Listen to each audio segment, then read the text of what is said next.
Buenas tardes, bienvenidos y bienvenidas a este seminario Realidades y desafíos de la educación rural latinoamericana. Hoy vamos a estar pasando un rato muy agradable porque vamos a conversar con tres grandes maestros, eh, dos maestros y una maestra colombianos que han caminado, que han andado a lomo de mula, que se conoce en el territorio nacional gracias a su apuesta pedagógica en la educación rural colombiana. Para mí es un placer estar con ellos, para mí es un orgullo total compartir este espacio con la profesora Aurora Chacón, con el profesor Plácido Cifuentes y con el profesor Alfonso Restrepo. Ya en un momento se los voy a presentar. Eh, por ahora quiero contarles que hoy vamos a hablar de esos pasos ganados de las educaciones rurales en la Colombia olvidada, y estos maestros que les he mencionado han decidido llamar así este seminario en la sesión de hoy: los pasos ganados de las educaciones rurales en la Colombia olvidada. Primero porque, como quizás muchos de nosotros están convencidos, que este país ha sido sectorizado y algunos territorios han sido sumergidos en el olvido, pero también saben que hay unas apuestas que han hecho los maestros y las maestras a lo largo y ancho de este país, y que se han ganado unos pasos, que hay algunas cosas que se han logrado. Ya vamos a entrar en ese tema. Quiero tomarme 2 minutos para conversar, para mencionar algo que creo que no puedo dejar pasar hoy. Ya en este momento tenemos casi 70 personas conectadas y creo que es muy importante hacer una mención a este tema que nos está tocando a todos en la actualidad nacional del país, y tiene que ver con el incremento de las muertes, eh, o más bien de los asesinatos de jóvenes y niños en Colombia. Y vale la pena que lo mencionemos en este momento. Sé que hay personas de Uruguay, sé que hay personas de México, de Argentina, de Guatemala y de otros lugares de Latinoamérica. Está bien que se conozca esto también en otras latitudes, ¿no? Eh, en los últimos, en la última semana, en los últimos 10 días, han muerto en Colombia, han sido asesinados unos casi 20 jóvenes, a manos de no sabemos quién. Nos hace pensar este tema mucho en lo que sucede también en México, en algunas regiones de México, en Ciudad Juárez, por ejemplo, con el tema de los asesinatos de mujeres. Y nos preocupa y nos hace pensar que es una cosa sistemática que está sucediendo, y que puede tener probablemente unos motivos políticos. Pues nosotros rechazamos contundentemente estos asesinatos.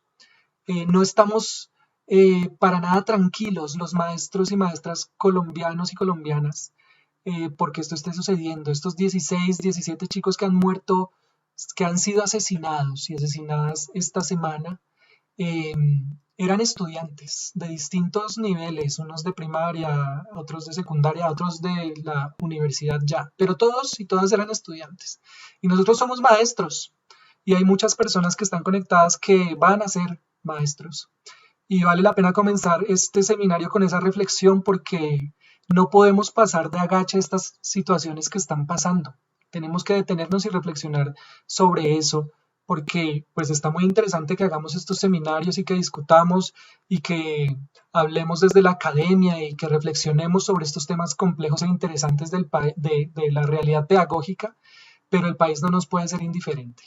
Entonces quería comenzar este seminario haciendo esa reflexión un poco breve, pero sé que a los colombianos y a las colombianas que nos están viendo debe causar en ellos alguna reflexión, y me parece muy importante que lo hagamos. Bueno, ahora sí vamos a entrar en la materia de este seminario. Voy a empezar a presentarles a nuestros ponentes, a nuestros colegas. Aquí tenemos al profe Plácido, a la profesora Aurora, también al profesor Alfonso León. Y antes de presentarlos ya directamente, voy a hacer un contexto geográfico. El profe Plácido me va a ayudar con la presentación de estas imágenes para que nuestros compañeros, colegas, amigos, amigas de otras latitudes, de México, de Uruguay, de Argentina, de Guatemala, pues se ubiquen geográficamente y puedan entender un poco desde dónde les vamos a hablar hoy. Ya tenemos en este momento 83 personas conectadas, los saludo de forma muy cordial y con mucho aprecio. Gracias por conectarse. Hoy me correspondió a mí hacer el papel de moderador.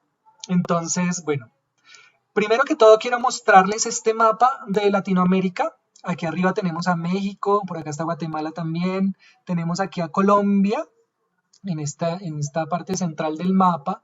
Y aquí abajo está Argentina y Uruguay. Los menciono estos 4 países porque han sido los que nos han acompañado en este seminario en las ponencias previas. Pasemos, Plácido, porfa. Voy a mostrarles un mapa de Colombia con las ciudades más importantes. Voy a ser muy breve en esta descripción geográfica. Por acá en la mitad está Bogotá, la ciudad capital de Colombia, la más grande, casi con unos 10 millones de habitantes. Por aquí está Medellín, que es quizás la segunda ciudad más importante del país, por lo menos en términos económicos y también poblacionales. Quiero mostrarles, bueno, aquí arriba está Barranquilla, Cartagena. De Medellín es el profe Alfonso más tarde, de esta parte de Antioquia nos va a hablar un poco más. Y aquí están todo este sector de los llanos orientales, que limitamos con Venezuela. Hacia abajo tenemos pues el Amazonas. Aquí hemos mencionado en este seminario varias veces la región del Sumapaz. Está aquí muy cerquita a Bogotá. El profesor Plácido nos va a hablar un poquito más de este tema del Sumapaz y la región del Alto Duda que llega hasta el departamento del Meta. Y les mencionaba los llanos orientales por esta parte, porque la profesora Aurora Chacón se va a detener un poco en este sector del país. Entonces voy a ir uno por uno contándoles el lugar y el profesor, el ponente que nos va a hablar de esa región del país. Entonces avancemos, por favor, profe Plácido. Bien, primero que todo les presento a una mujer maravillosa, un personaje completo, ¿no? Yo conocí a Aurora en Ubaté, donde ella vive, en una reunión de maestros y maestras que tuvimos hace un par de años.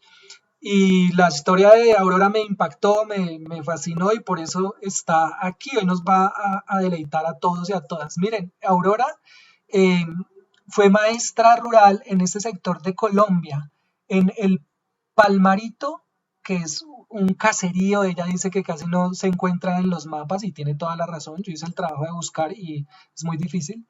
Pero el municipio es Cumaribo, del departamento del Bichara. Allí Aurora se va a detener y nos va a contar cómo fue su experiencia. Pero ya van viendo aquí ustedes unas imágenes de unos buses metidos entre el barro. Ya se irán imaginando un poco, pero ella se detendrá en esto. Aurora es maestra campesina, oriunda de Fuquene, Cundinamarca. El caminar más de una hora diaria por caminos polvorientos y embarrados para llegar a la escuela veredal donde estudiaba la inspiró a ser maestra para llegar a los niños y las niñas del campo. Es una mujer defensora de los derechos humanos y del medio ambiente. Es líder comunal y sindical. Se formó como maestra en la Normal de Ubaté, en donde labora actualmente como formadora de formadores. Es licenciada en preescolar y licenciada en español y literatura. Además, es especialista en desarrollo del pensamiento y especialista en pedagogía y lúdica. También es magíster en educación inclusiva y diversidad cultural. Actualmente integra el Comité de Defensa de la Laguna de Fuquene y hace parte de la Mesa de Educación Rural. Es integrante del equipo Cátedra de Paz y Educapaz y tiene amplia experiencia en educación rural. Ha trabajado con preescolar, primaria, secundaria y en la educación superior universitaria y también en educación de adultos. Ella es Aurora. Ya en un ratito voy a darle la palabra. Voy a continuar por este recorrido en el mapa para mostrarles al profesor el sector del cual nos va a hablar el profesor Alfonso León Restrepo. Si podemos pasar la diapositiva, profe Plácido, porfa. Entonces el profesor Alfonso nos va a conversar acerca de este sector en el noroccidente del país, en el departamento de Antioquia, en la región del Urabá, que fue una región que, como la que vimos antes con la profe Aurora, fue muy golpeada también por la violencia. Ya el profe Alfonso se encargará de entrar en esos detalles. Como ven, también unos medios de transporte difíciles, difícil acceso, un paisaje pues de mucho verde, muy rural. Alfonso Restrepo es licenciado en Sociales, Historia y Filosofía y es magíster en Educación de la Universidad de Antioquia. Hizo una especialización en Educación Personalizada con la Universidad Católica de Manizales y pretende hacer un doctorado en Educación Rural con énfasis en la educación media. Como docente se inició en la educación privada en colegios de Medellín. Posteriormente se vinculó con el sector oficial como director y luego como rector. De las 9 subregiones de Antioquia ha estado en 5 de ellas, donde su gestión como maestro y directivo se ha dado en el contexto de lo rural. Ha participado en foros educativos nacionales, departamentales y municipales. Hace parte de redes y grupos de investigación como GIMPAC, del Centro de Investigaciones Docentes CEIT, de la Asociación de Educadores de Antioquia, ADIDA, y del Grupo de Investigación sobre Educación Rural en Antioquia, YERA, así como de la red Chisua, que es organizadora de este evento en el que estamos en este momento.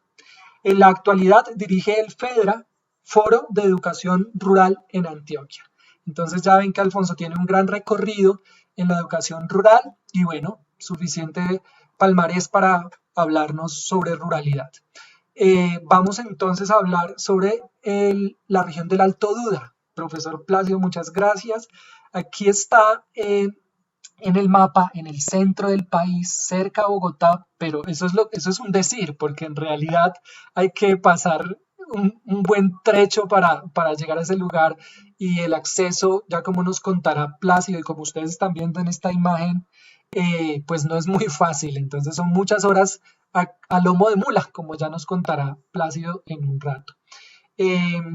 Está muy cerca a la región del Sumapaz, que es el páramo más grande del mundo que tenemos aquí en Colombia y que queremos cuidarlo y defenderlo de las multinacionales que se lo quieren llevar y sacar usufructo pues de la riqueza natural del agua que es de todos y todas.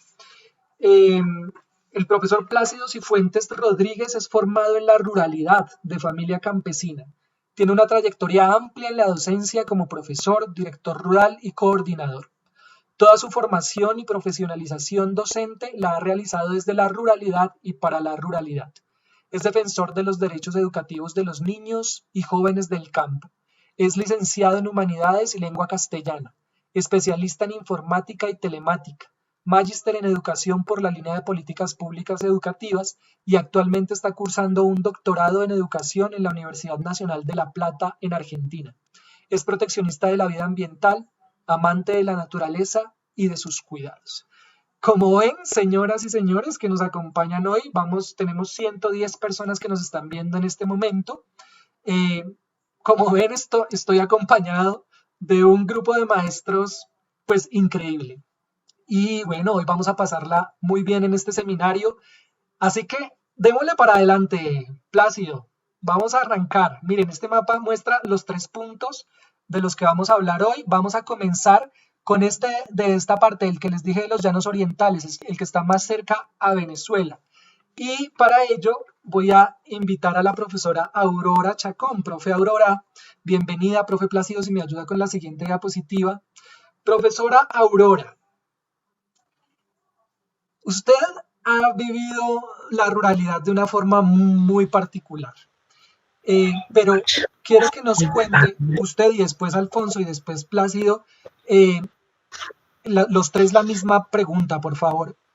Cuéntenos cómo llegaron ustedes a la escuela rural, un poco de esa experiencia, un poco ese paisaje, cómo se vivió esa llegada a la ruralidad. Hay unos de ustedes que son del campo para el campo, pero tal vez hay otros que no. ¿Cómo vivió usted particularmente esa experiencia? ¿Qué recuerda del paisaje, de la flora, de la fauna? ¿Cuáles fueron sus primeras impresiones del lugar, de la comunidad, de las costumbres? Y después cuéntenos un poco, brevemente, porfa, cuáles fueron sus primeras acciones para enfrentarse a la enseñanza en la zona rural. Profe Aurora, bienvenida, tiene usted la palabra. Hakat Imanhanuman Huayawa y Chahai. Quiere decir, hola, buenas tardes, ¿cómo están? en lengua sicuane, que era la que hablan nuestros nativos allá, los guaíbos, en el Bichada donde yo trabajé. Indudablemente soy una maestra del campo, hecha en el campo y para el campo. Me remonto a mi origen en el municipio de Fuquene, Cundinamarca. Nací allá y me inspiró a ser maestra. Esa travesía de todos los días, más de una hora. Me formé pues inicialmente en la primaria. Después salté a la escuela normal donde me formé y luego ya en mi vida profesional como maestra me conecté con el departamento del Bichada, que en ese tiempo era la comisaría. Un viaje largo desde Bogotá, donde despedí mi familia, mi novio, porque me iba a casar en esos días, y me fui hacia el Bichada en un bus, un recorrido de 3 días en un clima agreste, cálido, definitivamente por trochas que nunca me había imaginado. La educación rural para mí la llevo en las venas. Recuerdo el paisaje de Villavicencio hasta Palmarito Bichada, una cantidad de fauna y flora que nunca había visto. Por el camino, recateos de ejércitos regulares e irregulares y una comunidad que no pensaba que existía. El candente sol que nos acompañó durante toda la travesía, y mi compañero de viaje y mi consejero fue el conductor del bus de la flota La Macarena, que salía solamente los martes a la 1 de la mañana de Villao hasta Santa Rita Bichada y pasaba por Palmarito, un caserío que nació con la bonanza cocalera de los 80 y aún permanece todavía en la misma situación. Me esperaba la comunidad porque aunque no había medios de comunicación, se había regado el cuento que la maestra cubierto con tablas, la comunidad me armó una habitación, me dotaron de los elementos principales y ahí empezó la maestra a hacer escuela allá en el corazón de la selva, entre la manigua y entre la fauna y la flora, pues muy desconocida, pero muy alegre. Allá tuve una danta, una mascota que la ven ustedes ahí en la pantalla, se llamaba Manuela, que me acompañó por 2 años y después me abandonó porque se fue a buscar novio. Las costumbres. La era pequeña, muy poquitos colonos, la mayoría eran nativos indígenas, integrantes de la comunidad de los guaíbos, eran bilingües, hablaban sicuane y también hablaban español, estaban en ventaja frente a mí porque solamente yo medio hablaba el español y ellos me enseñaron pues algunas palabras y me enseñaron pues sus costumbres, porque la escuela no era en ese ranchito de Moriche, sino era toda la llanura inmensa de la Orinoquía, con su candente sol, con su fauna, con su flora. Y las primeras acciones que me tocó emprender allá después de la instalación, después de estrenar con los ojos vendados, pues en la época del 80 era el conflicto, el apoderamiento de tierras allá para sembrar coca, y después de todo eso, pues me tocó armar mi escuela con 70 niños como los que ustedes ven, son 5 hermanitas, hijas de un solo matrimonio. Los niños eran internos, más o menos llegaron 80 niños desde los 5 a los 18 años, que iban a raspar y hacer otros oficios agrícolas. Allí me formé un poco en escuela nueva, pedí ayuda porque pues en la normal donde me formé me habían dado una teoría pero no era suficiente. Entonces allá hice unas prácticas de interculturalidad porque los niños que llegaban allá eran, pues ya les digo, venezolanos, catiritos, que se les dice así a los niños hijos de blancos e indígenas, guaíbos, algunos mujeres de trabajadoras sexuales, incluso comerciantes de droga y todo eso llegaban a la escuela y pues como era una escuela incluyente, aunque la teoría no me la sabía, pero yo puse en práctica los principios de inclusión y recibí 80 niños que compartieron internos, construí un currículo con la ayuda del Centro Experimental Piloto de Puerto Carreño y empecé allá esa ardua tarea con la comunidad, a abrirme paso a entre los grupos y a ser muy imparcial. Eso fue lo que tal vez me llevó más, como dice, como esa imagen, ustedes la ven ahí. Entonces cabalgué a rayo del sol mucho tiempo, pero en la forma amplia del sentido de la palabra, y construí la escuela con la comunidad, con mis niños, con todo lo que tenía yo en la cabeza y con lo que pude hacer con mis manos y con la ayuda de la comunidad en general. Esto me permitió pues adaptarme y cambiar un poco las costumbres, porque a la tierra que fueres, haz lo que vieres. Entonces me tocó aprender a pescar, a cazar, ¿por qué no? A disparar y a moverme en medio del trueque, cuando la mercancía, por los servicios, bueno, por muchas cosas, a moverme en la economía ilícita. Entonces, pues, esa fue mi experiencia, esos paisajes muy bonitos, y aprendí mucho de ellos, y ya, pues, los letré, les enseñé a leer y a escribir. Comunidad, siendo yo una maestra joven egresada de la Normal de Ubaté, de escasos 22 años. Eso es lo que les puedo contar más significante de mi llegada a Palmarito Vichada, a la escuela Juan José Rondón, en el corazón de la selva colombiana. Muchas gracias, profe Aurora. Ya seguiremos tirando de ese hilo para que nos siga contando cosas sobre la educación rural y profundizaremos en este tema. Profe Alfonso León, la misma pregunta. Cuéntenos cómo fue su llegada a la educación rural en Antioquia, esas experiencias, esa flora, esa fauna, esas cosas que usted pudo hacer inicialmente cuando llegó allí a la escuela en Palmarito, en Arboletes, perdón. Cuéntanos, por favor. Bueno, gracias Andrés, ¿me escuchas bien? Perfectamente. Bien, un saludo a la maestra Aurora, al doctorando Plácido y a todos que a nivel latinoamericano están con nosotros en esta escuela sobre la educación rural. Bien, entro a decir que en estos 22 años que he estado en el sector oficial, he estado en instituciones relacionadas con la ruralidad, he tenido la oportunidad de estar en 5 de las 9 subregiones de Antioquia, en Arboletes, en Calda del área metropolitana, en Sonsón, en el oriente extremo, como rector de la escuela normal, en Maceo, en el Magdalena Medio, y ahora en Ansal, en el occidente.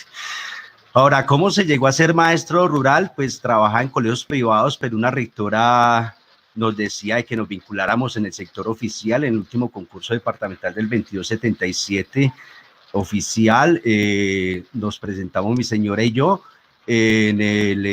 a fin de vincularnos al oriente cercano, cerquita a Medellín, pero cuando llegamos a inscribirnos estaba todo ocupado para el oriente y entonces estaban las otras zonas, y entonces obviamente las otras zonas eran mineras o muy lejanas en georreferenciación o muy calientes, y entonces escogimos Arboletes porque yo era coordinador de un programa de educación de adultos de reinserción acá en Itagüí.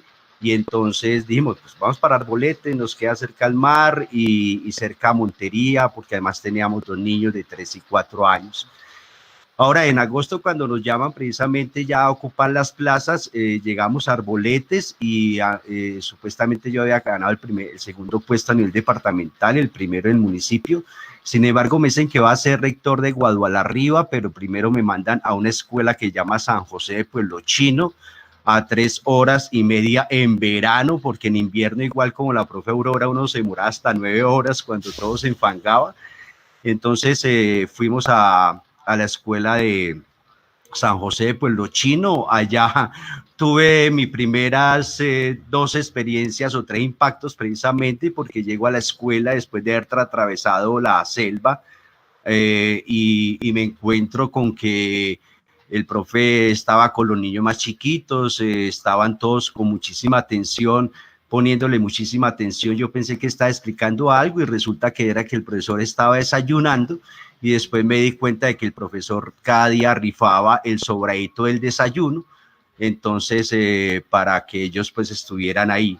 Y me acuerdo que la primera orden que di como director fue que cuando entré había una mesa con unas cartillas de ciencias naturales desordenadas. Le dije, profesor, por favor me las arregla, y al mes vuelvo a decirle que me la arregle, y yo muevo una cartilla y sale un pájaro que había unos huevos, y le digo, profe, ahí debe estar el CRAC, el Centro de Recursos de Aprendizaje de Ciencias Naturales. Y luego voy donde la profesora y la encuentro dictando las tablas del 4 a los chicos más grandes, con la mano derecha y en la mano izquierda volteando unas tajadas porque estaba haciendo pues como su desayuno, ¿cierto? Entonces obviamente, y claro, el primer día que llegué me encontré con toda la flora y particularmente la fauna propia de la selva urabaense, porque eso queda entre San Juan de Urabá y Arboletes, en plena selva del Urabá, además un territorio que en ese momento era controlado por todo el paramilitarismo, y resulta de que me encuentro la mapaná y obviamente unos grillos de 30 centímetros, porque todo en Urabá es absolutamente grande, ¿sí? O sea, un plátano es grande, pero también una roncha es grande, setempostema, incluso hasta me dio leishmaniasis por estar precisamente en esos centros, y entonces precisamente me encuentro con ese contexto maravilloso de la selva, y obviamente ya después vamos precisamente a Guadualarriba, allá vamos mi señora y yo a montar precisamente la postprimaria, y en la postprimaria era recoger los niños que hacía 5 y 6 años habían terminado de quinto, obviamente con toda la ansiedad de la comunidad precisamente porque iban a tener bachillerato. Rescatamos la rancha de la escuela vieja, con techo de paja, que es el mejor techo del mundo, pero sacamos toda la basura que una escuela puede generar en 10 años, 15 años y 5 nidos de mapanás, pero con la ayuda de los padres de familia, los estudiantes, y pintamos y recuperamos 2 aulas supremamente grandes, y con los padres de familia hicimos precisamente la vaca para comprar los libros, o sea, los libros de sexto, que inicialmente fue como la autorización que nos dieron. En Guadualarriba, a 5 minutos del centro de comando de las autodefensas campesinas de Colombia. Allá hicimos un trabajo, la experiencia precisamente una profesora iba a echar un peladito porque estaba pajareando, porque no iba a estudiar, y después me di cuenta que el pajarear era que ellos tenían los niños, cuando los papás regaban el arroz, pues obviamente los chicos tenían que ir a tirar cauchera todo el día para que los pájaros no se comieran el arroz. Entonces yo tuve que decirle a la profesora que por favor hiciera ya la clase de ciencias naturales, y el muchachito pues obviamente salvó como el año, ¿cierto? Pero igual también allá nos encontramos con una cosa por el hecho de haber hecho la postprimaria, y es uno de los logros más grandes que yo siempre cuento, fue haberle quitado precisamente a la guerra 17 niños, o sea, porque obviamente fueron por los niños mayores de 13, 14 años a incorporarlos a las autodefensas campesinas, y obviamente cuando dije que estaban estudiando y efectivamente estaban matriculados, ellos muy a disgusto reconocieron de que si estaban estudiando, pues no se los pudieron llevar, solamente se fue uno, el hijo del tendero, que tenía pues como otras aspiraciones, pero la gran mayoría de los chicos maravillosos alrededor de mi señora, pues como unos pollitos asustados, y obviamente salvaron, y en este momento pues muchos de ellos son profesionales. Ese fue como el primer encuentro que tuvimos nosotros de encontrarme con la educación rural. Yo, una persona de Itagüí, de la zona industrial, completamente un ser citadino, me encuentro con esta maravilla, y ahí me he quedado para esta educación de la ruralidad fantástica que le ha puesto a ella como decimos en Antioquia, con alma, vida y sombrero. Muy bien, profe Alfonso, muchas gracias. Ya seguiremos conversando en unos minutos sobre su experiencia en la ruralidad. Profe Plácido, ahora usted la misma pregunta. ¿Cómo fue esa experiencia de su acercamiento a la escuela rural allá en la región del Alto Duda, en el departamento del Meta colombiano? Profe Plácido, tiene usted la palabra. Buenas tardes, Andrés, a mis compañeros, una bienvenida grande. Gracias por invitarnos a este espacio, a la teleaudiencia y a todos los que nos están viendo, pues muy feliz de compartir estas experiencias en la Colombia olvidada. Bueno, mi experiencia como docente inicia por la parte de mi padre. Él ha sido aserrador y mecánico durante toda su vida y conocedor de la región amplia del Sumapaz y de la Uribe Meta. En alguna ocasión, cuando fue a tapar arveja y a serrar madera, le comentaron que necesitaban un docente en una de las veredas de la región. Entonces me comentó y yo le dije, pues padre, si usted me ayuda, feliz de ir, porque pues desde niño había tenido ese sueño de ser docente. Inicié mi labor pedagógica como bachiller comercial. Mi padre me acompañó en esa travesía que se inicia desde Cabrera, Cundinamarca. Nos fuimos en carro 4 horas hasta llegar al plan del Sumapaz. Allí en el plan del Sumapaz, pues nos perdimos porque mi padre había conocido la zona, pero sin carretera. Sin embargo, llegamos a un sitio que se llama San José. Allí cerca ahora está el batallón de alta montaña de Sumapaz. Llegamos allí y pues no estaban los padres de familia que nos traían las bestias para nosotros irnos. Mi padre pues viendo esto y no nos dieron posada ahí esa noche o ese día porque había un asentamiento, un cambuche de la guerrilla. Entonces mi padre con su olfato de seguridad dijo, no, mijo, no nos quedemos aquí, eso vámonos a pie, que eso queda allí detrás del alto. Iniciamos nuestro recorrido más o menos a las 11 de la mañana, recuerdo tanto, y atravesamos el páramo del Sumapaz, pues una parte, ¿no? En 8 horas de camino. Pues nos llovió tremendamente y bueno, llegada la noche llegamos a una casa de un padre de familia. Él nos acoge muy humildemente, esa noche nos quedamos allí, nos acostaron sobre unas tablas, nos tocó arroparnos con unos costales. Bueno, ese sitio se llama La Alegría, que para su momento pues no tenía nada que ver con el sentimiento que llevaba, porque la verdad estaba muy lejos de mi casa y habíamos caminado mucho. Al siguiente día pues le dije a mi padre, no, nos devolvemos, papá, porque estamos muy lejos de la casa. Y el padre de familia, recuerdo tanto, Pedro Orjuela, se llama, me dijo, no, profe, tranquilo, conozca la región, conozca la vereda, y pues estando allá pide que por favor le presten las bestias para que se vaya y no tiene que caminar lo que ha caminado. Pues así fue y caminé 7 horas más hasta llegar a la casa de Orlando Di Mattei, un padre de familia que fue el que me acogió allí. Ese año que llegué allí fue pago por la comunidad. Yo creo que más adelante hablaremos del tema. Y bueno, me presentaron, llegué a la escuela y con sorpresa encontré que allí en la escuela había un campamento de la guerrilla y era un hospital que tenían ellos allí.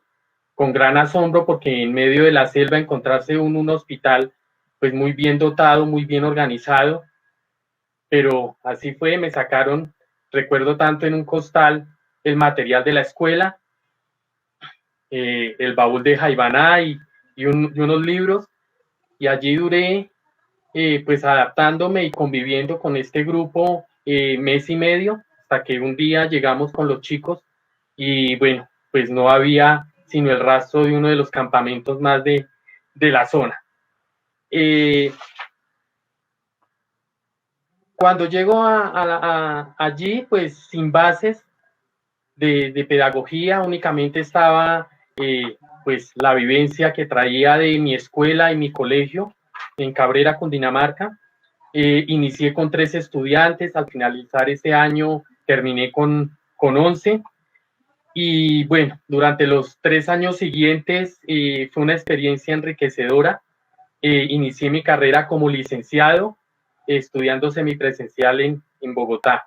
Entonces era bastante dispendioso el salir de la región.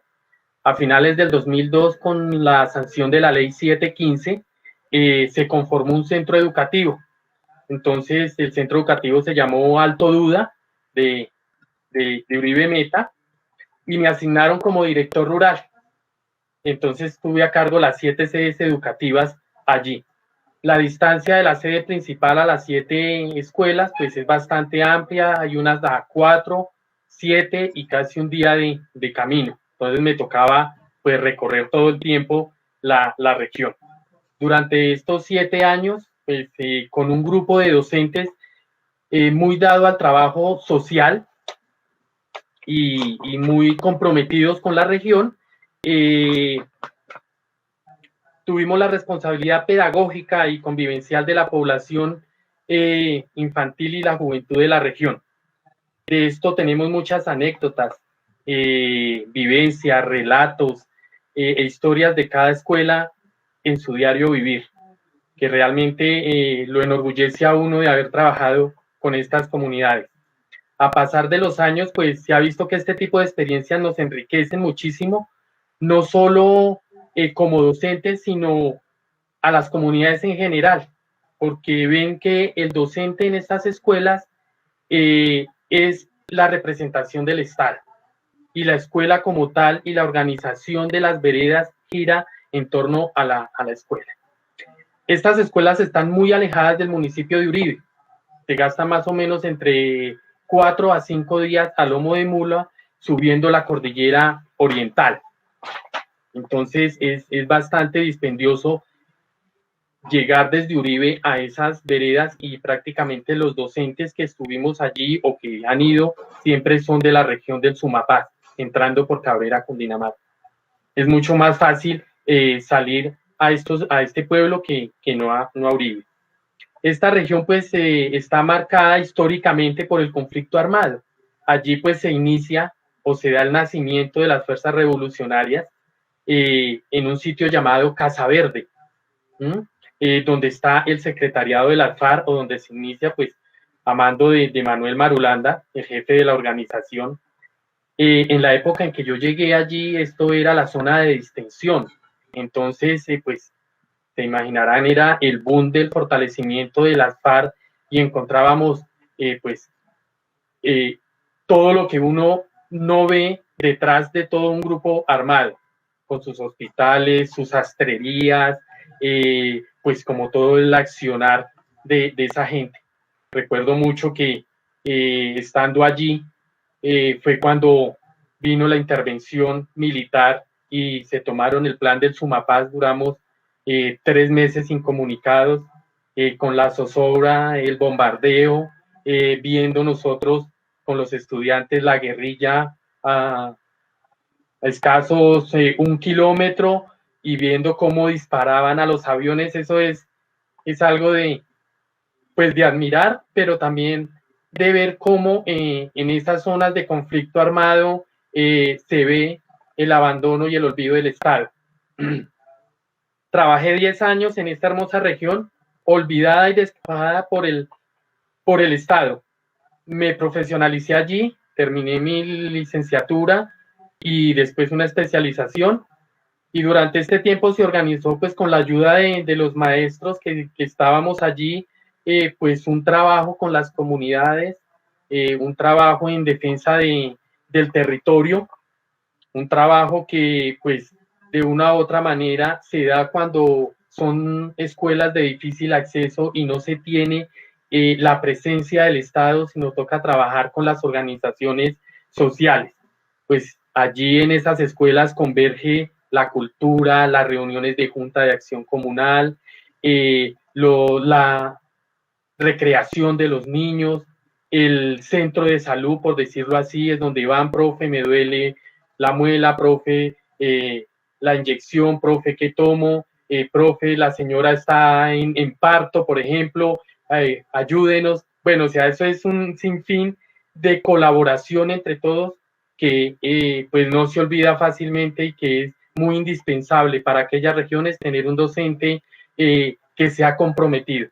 Y bueno, como lo dijo Andrés, pues soy docente, primero campesino, me crié en Cabrera, Cundinamarca, allí estudié en la ruralidad, y bueno, me fui, y toda mi profesionalización docente ha sido en torno a la ruralidad. Entonces estoy muy a la defensa de estas comunidades. Gracias, Andrés. Plácido, muchas gracias, muy amable. Bueno, aquí ya tuvieron el primer brochazo de lo que va a ser esta charla en lo que nos queda. Entonces, bueno, solo contarles, profe Plácido, Alfonso y Aurora, que estamos sobre las 140 personas conectadas, y hay muchos saludos, así que voy a leer algunos porque esta es también este evento es también para las personas que están conectadas, entonces vamos a compartir un poco estos mensajes. Patricia Ortiz desde Uruguay, la profe Patricia dice un saludo fraterno desde Uruguay a los compañeros latinoamericanos y hoy a los maestros colombianos. Muchas gracias, Patricia, muy amable. La profe Guillermina Muñoz Castillo, muy buenas noches desde la Patagonia. Muchos éxitos, gracias, Guillermina. Dice por aquí, hay saludos de María Elena Ramírez Cabanzo, muchos saludos de la profesora Yurida García, la profe Luisa Fernanda Rueda también nos saluda. Dice Darío Greni Olivieri desde Uruguay, saludos desde Uruguay, profe Darío, un saludo cordial. La profe Janet Clavijo también de Uruguay nos saluda. Dice un gusto escucharlos, colegas, buenas noches, saludos desde Uruguay. Está el profe Ventura Conos desde Guatemala, dice Guatemala presente. Saludos a todos, Sumapaz presente, dice el profesor Luis Giovanni Quisena. Y tienen saludos de UAT, de la UPTC, siempre nos saluda mucha gente. Buenas tardes, soy estudiante de educación infantil de la UPTC. Es un privilegio ver este seminario, dice Jelly Ovejero. Muchas gracias, Jelly, es un privilegio que tú estés acá con nosotros. Buenas tardes, acompañando como estudiante de licenciatura en educación infantil de la UPTC, Nicole Fonseca León. Nicole, un saludo cordial, muchas gracias por conectarte. Sigue más gente de la UPTC. Miren, buenas tardes, cordial saludo desde Pasca, Cundinamarca. Saludo especial al compañero colega Plácido Cifuentes. La atarraya literaria en completa sintonía. Gracias, Luisa y Foncho, por la invitación. Estamos desde Chimichagua, Cesar. Imagínense. Entonces nos están sintonizando desde muchos lugares. Excelente Aurorita, bella experiencia, dice Mabel Linares. Qué hermosa labor. Nos saludan también desde Antioquia. Dice Judy Cerreituj, profesora rural a mucho honor, como nosotros también, profe Judy. Nos alegra mucho que se conecten. Ahí vamos a ir leyendo sus saludos, por favor. Compartan esta transmisión, ahí los que están en Facebook, por favor denle clic ahí a compartir para que esto llegue a muchas más personas, para que esta información que es muy importante que se da en este seminario llegue a más personas. Los que no siguen nuestra página en Facebook, síganla por favor, porque vamos a continuar con este seminario en largo plazo. Digamos, ahorita cerramos pronto la primera fase, pero vamos a pensarnos que este seminario tenga un desarrollo prolongado en el tiempo. Entonces síganos en las redes, compartan esta transmisión. Bueno, muchas gracias a los que nos saludaron. Bueno, vamos con la segunda ronda.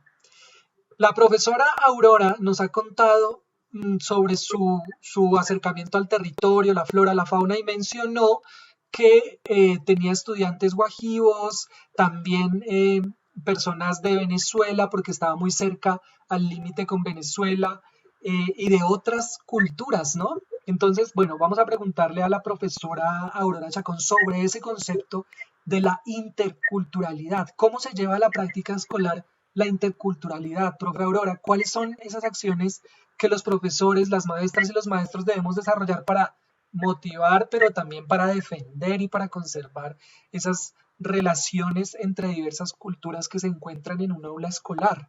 Cuéntenos un poco sobre ese concepto interculturalidad en la escuela, profe Aurora.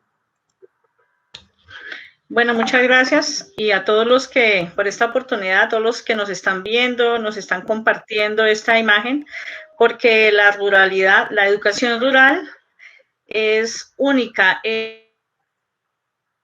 definitivamente está ligada con muchos saberes, con muchas raíces de nosotros, de nuestros estudiantes, y por lo tanto la educación rural hace parte de ese manojo grande de culturas, de arraigo, de territorio, porque indudablemente cuando uno habla de educación rural, habla de territorio, de comunidad, de personas diversas, pero que nos conllevamos un mismo fin, que es compartir una escuela como espacio común.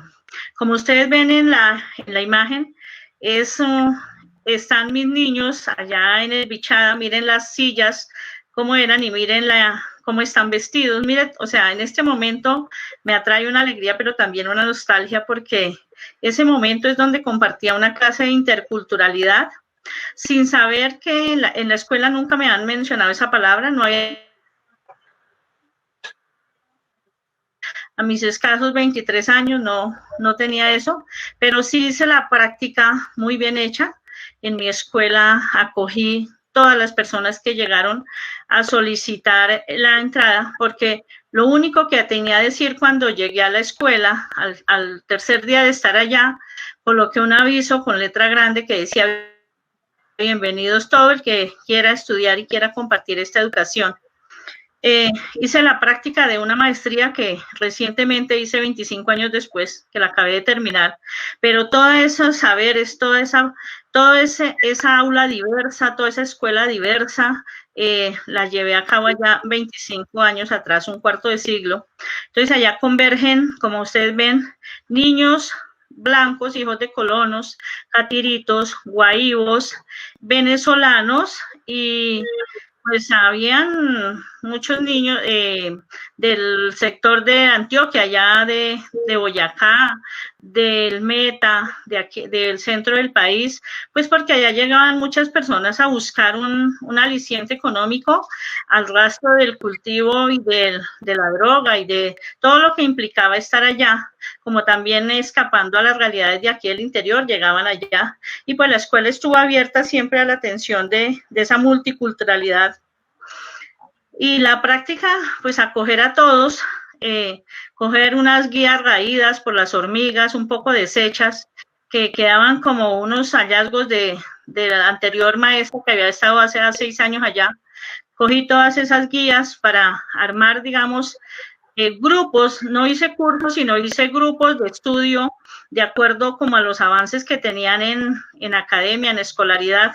Entonces allá no habían grupos, sino formé como 4 grupos, y los más grandes apadrinaban a los más pequeños, porque ya les digo que eran internos, permanecían las 24 horas bajo mi cuidado en la escuela, en compañía solamente de la señora ecónoma que nos preparaba los alimentos. Mire, ahí están mis estudiantes muy particulares, continuando las lecciones, y yo aprendiendo el sicuane como segunda lengua para mí, y ellos aprendiendo el español como segunda lengua para ellos. Yo creo que transgredí la cultura en un momento porque los obligué a aprender español, y ellos pues también me enseñaban, pero entonces hubo un momento que como que me sentí ya después que había violentado su cultura, pero ellos no solamente me enseñaban el sicuane, sino también todo el acervo que tenían ellos de tejidos, de toda la pesca, de la caza, del caminar bajo el sol 12 horas a 40 grados de temperatura, y ellos no se fatigaban, jugaban fútbol en esa llanura inhóspita, descalzos, y se alimentaban con mañoco, casabe, con pescado. Mire, ahí está una muestra de las artesanías, y ahí está del que tejían, porque yo iba a los conucos, yo iba a la chagra los fines de semana a compartir con los nativos y con los que estaban más cerca de la escuela. Entonces esas eran las artesanías, y hay una piel de un güío que nos asustó un día, pensamos que nos iba a devorar un chico, entonces ya después les cuento la historia, pero era más o menos un güío de 6 metros, ahí todavía la tengo aquí como una reliquia esta piel. Y entonces los maestros y maestras que vamos allá, y en el momento que yo llegué, pues lo que hice fue coger esas guías, coger los cuadernos que llevaba, porque allá no había luz, no había agua, solamente la que caía del cielo, que eran unos inviernos muy duros, y coger y empezar a escribir lo que yo iba a hacer. Armé los grupos de trabajo, y así, pues con ayuda del Centro Experimental Piloto, con el profe Álvaro Londoño, que era el director del CEP, pues me visitó, hicimos un diagnóstico de la escuela, hicimos gestión y armamos unas guías para esta multiculturalidad y para poder llegar a todos. También a enseñarle, cuando me di cuenta que los padres y madres de familia no sabían leer y escribir, no sabían escribir el nombre, no conocían el reloj, entonces los fines de semana me dediqué a alfabetizarlos, a aprender, a que ellos aprendieran a escribir su nombre, a sumar, a restar. Y esa sonrisa de gratitud de los papás, de las personas de allá, de doña Rosita, de Don Abacuc, de todas las personas que tengo aquí en el corazón y en la mente, es imborrable. Cuando ellos veían que podían escribir su nombre y podían hacer la cuenta allá en la tienda y podían hacer la cuenta de la harina que vendían, me decían, gracias, profe, eso nunca se le olvida a uno. Y también, pues, aprendí allá de la culturalidad a escuchar. Yo era la psicóloga, o sea, era la maestra, pero también era el paño de lágrimas de todas las personas, porque detrás de cada persona que estaba allá en ese caserío había una historia. Había todo digamos, todo un bagaje, cultura diferente, pero había una historia generalmente triste. Entonces, en los momentos en que no estaba en la escuela con los chicos en el salón, me ponía a escucharlos, a darles consejos, a ir a pescar, a ir a cazar, a ir a conseguir la carne de monte para complementar con las lentejas y la yuca que nos daban en el restaurante escolar, y a ir a compartir todas esas cosas bonitas que nos brindaba la naturaleza. Allá se fomentó mucho el gobierno estudiantil, organicé con los líderes estudiantiles, ellos manejaban muy bien la escuela, y allá era muy lindo un amanecer. Más o menos la escuela quedaba a medio kilómetro de la montaña, y allá cerca de la montaña, cuando salía el sol, observábamos la tigresa y sus cachorritos calentándose, y pues para mí al comienzo me daba como susto, pero ya después era algo natural. Aquí en esta imagen también vemos una pareja de estudiantes de mi escuela, Juan José Rondón de Palmarito, que ellos fueron campeones nacionales de joropo. Entonces, toda esa cultura, todos esos saberes, ellos los iban a Casillas, a Villavicencio, y participaban en el concurso nacional. Era tía y sobrino. Y esta niña que está ahí también me ayudó a criar mi hija mayor, porque mi hija mayor, Juliana, la crié allá en el aula de clase, allá en la escuela. Yo la hacía la clase, y como dijo el profesor Plácido, con una mano, el profesor Alfonso, con una mano yo cuidaba a mi hija, la amamantaba, y con la otra escribía en el tablero, porque a mí me tocó criar a mi hija mayor allá en el aula de clase con ayuda de los niños, expuesta pues a muchos peligros y todo, pero esa fue una experiencia que me formó fuertemente también para ser una maestra todera y para valorar el saber de los niños. Allá nos visitaban continuamente un grupo donde me llevaban pescado moqueado, era un pescado que cocinaban al fuego, me llevaban mañoco, me llevaban casabe, que eran como unas tortas elaboradas con yuca brava, y pues muchas cosas compartía yo con ellos. Iba a los conucos a tejer, a aprender, iba a los ríos en voladora, llegaba a Venezuela por el río Orinoco y por el Bichada. Pues tenía yo 23 años y en ese tiempo yo no le tenía mucho miedo a la muerte. Y pues son las experiencias que me han dado fortaleza y que me han enseñado a caminar con pie firme como maestra rural, porque ser maestra rural es más allá de llegar a las paredes, a la escuela, a decirle a los chicos que 2 más 2 es 4. Ser maestra rural es tener esa sangre en las venas y ser capaz de meterse uno con la comunidad, de llevar esa profesión en el corazón y en el alma. Y ser maestra rural es aprender a compartir con todos en la escuela, a saber que en la escuela cabemos todos, y que a veces la teoría no es tan importante como la práctica, como esos valores que fomentamos. Y ser maestra rural es también ser líder, enfrentarse uno a los grupos irregulares. A mí me llevaban para el monte, me obligaban a hacer actas de levantamiento y todo eso, y seguramente eso me fortaleció.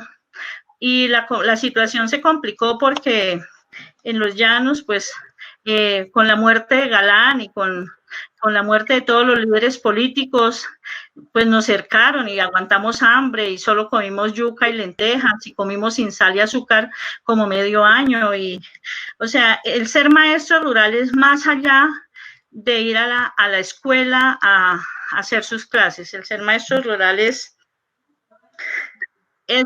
compenetrarse uno con su comunidad, amar la profesión y amar a cada uno de sus estudiantes y caminar con firmeza, porque estoy acá contándoles esta historia 25 años después, porque fui muy neutral, fui muy firme y nunca fui informante de ningún bando.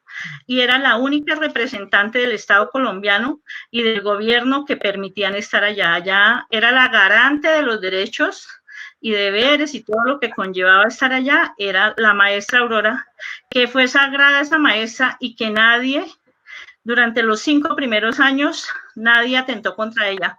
Solamente un año después, pues ya me tocó abandonar el territorio, soy desplazada, salí con mi hija de 9 meses en brazos rumbo a Bogotá. Y con todas esas culturas, con todas esas sonrisas, con todas esas personas en el corazón. Muy bien, profe Aurora. Pues aquí... Profe, muchas gracias. Es que esa historia de Aurora es maravillosa, igual que la de Alfonso y la de Plácido, y pues nos ponemos a escucharla y no nos vamos a cansar de oírla, ¿no? Pero nos toca darle rienda suelta a este seminario y vamos a escuchar al profe Alfonso. Profe, usted nos contaba que fue a la zona rural, pero fue criado pues en la parte urbana de Antioquia. ¿Cómo se constituye el sujeto maestro? ¿Cómo un profesor que llega desde lo urbano hasta lo rural, cómo cambia? ¿Cómo uno mismo se constituye a partir del territorio? ¿Cómo ve usted esa relación, Alfonso? A ver, Andrés, al tenor como de eso, Plácido me hace acordar de 2 situaciones y Aurora también. Una de que precisamente estábamos en Guadualarriba con nuestros hijos, como dijimos, en la escuela y pasó un helicóptero. Y mientras que como nosotros los de la ciudad vemos un helicóptero, un avión, salimos a mirar cómo es, ¿cierto? Resulta que mientras que mis 2 niños salieron en mitad del patio, todos los estudiantes y los profesores se metieron debajo de la mesa a decir, llegó la guerra, ¿sí? Y eso obviamente va a marcar muchísimo el ideario precisamente de uno, y que además también lo que dice la profesora Aurora, uno llegar a estos contactos, o sea, uno en las ciudades encuentra amigos, encuentra personas, pero en el contexto rural es muy marcada las diferencias lingüísticas, muy marcadas las diferencias étnicas, muy marcadas las diferencias precisamente, y tuvimos contacto con poblaciones negras, con indígenas, con el campesino, y que los campesinos son muy variados, como les dije al principio, que yo estaba en las 5 de las 9 subregiones de Antioquia, y el nivel del campesino de lo rural tiene sus propias idiosincrasias, ¿cierto? Y eso uno que lleva una maleta cargada de urbanidad, una maleta cargada de universidad, una maleta cargada de pedagogía, con el cuento en la cabeza de que la escuela es lo mejor, de que el conocimiento de la escuela es lo mejor, que vamos a transformar el mundo, vamos a potenciar precisamente a la gente para que continúe estudiando, para que siga un proyecto de vida de superioridad. Llega uno a los contextos rurales y se choca, o sea, encontrarse con el hambre, encontrarse con la falta de agua. Por ejemplo, digamos, nosotros en Guadualarriba para trapear la casa teníamos que hervir el agua, porque era agua enlodada de metano, ¿cierto? Claro que después de 6 meses me di cuenta de que el problema era que la bocatoma la tenían en la laguna muy pegada al fondo, y yo le dije que la subiera más, pero fue a partir de un ejercicio de ciencias naturales. Pero entonces, llegar precisamente, o por ejemplo, digamos, uno encontrarse con el machismo, pero el machismo evidente, ¿cierto? Con una situación muy particular que me llamó muchísimo, poderosamente la atención. Inicialmente la vi en Urabá, pero después lo he visto en otros contextos rurales, de que las niñas, mientras que no, son planitas, son vistas como niños o incluso como cosas, ¿cierto? Pero ya cuando empiezan a desarrollarse sus senos, empiezan a ser objetos de deseo sexual, ¿sí? Ya empiezan a ser objetos codiciados, y entonces ya la relación con la expresión precisamente de las niñas es supremamente fuerte, a diferencia precisamente de los niños, ¿cierto? O como también nos tocó a nosotros en Urabá ver que cambiaron una niña de 15 años por una vaca, pero era un problema de hambre, ¿cierto? Era un problema de hambre, era un problema de subsistencia para toda una familia de 8, 9, lo otro, la cuestión precisamente que uno se encuentra con elementos de pobreza, pero sin embargo la paradoja es que cuando uno le pregunta a los campesinos cuánta tierra tiene usted, ellos, el que menos tiene, tiene lo que llamamos un cuarto de manzana, un cuarterón, ¿cierto? Un espacio más o menos grande, pero sin embargo ellos dicen que son pobres y uno urbano no tiene ni un centímetro cúbico de tierra de caerse muerto, como digo yo. Pero sin embargo, mire, todo eso necesariamente cambia. Uno tiene que entrar, como dice Freire, uno tiene que entrar a leer los contextos, a leer las comunidades, a ser respetuoso, a ser supremamente más observador. Uno llega cargado de una cantidad de cosas, pero uno tiene que estar, observando, mirar precisamente ese dicho precisamente que dice Aurora, de que el pueblo que llegues, haz lo que vieres, pero también también esa presencia del maestro. Y eso es una cosa que precisamente nosotros tenemos que entrar a destacar, y es que la palabra del maestro pesa en las comunidades, pesa en los contextos, o sea, esa relación de que somos el Estado. Yo me acuerdo que 2 veces que llegaron, no solamente en Urabá, en otras partes que han llegado las fuerzas insurgentes o los otros, y tenerme que decir es que el Estado soy yo represento el Estado, yo tengo que proteger a toda la comunidad, y obviamente hay un proceso de respetabilidad con todo eso. Entonces, eso conlleva a que tenemos un contexto, y además nosotros, yo lo digo con todo respeto, a veces nosotros con el conocimiento escolar, con el conocimiento universitario, a veces somos arrogantes y pensamos que es el único saber válido, y desconocemos el saber popular, desconocemos ese contexto, pero que sin embargo lo tenemos que entrar los maestros a hacer currículo con él, porque me pasó, por ejemplo, digamos que un niño estaba llorando con una indigestión tenaz porque no tenía nada que comer, y cuando yo llamo a la mamá y le indico que tiene que darle de comer, que monte una guapanela, ella me decía que no, que le diera un Alka-Seltzer y le diera plata, a ver ella qué hacía con la plata para que el niño hiciera, ¿cierto? Pero sin embargo, alrededor de la casa de ella, es cierto, no tenían absolutamente nada, tenían que esperar al restaurante escolar para comer, pero alrededor de ella estaba la hierbabuena, o sea, todas las plantas medicinales, y yo le digo, pero venga, esto es precisamente lo que usted tiene que entrar a dele cosas, eso es medicinal. Y dice, no, es que el curandero no, usted no es curandero y el curandero no hace, ¿cierto?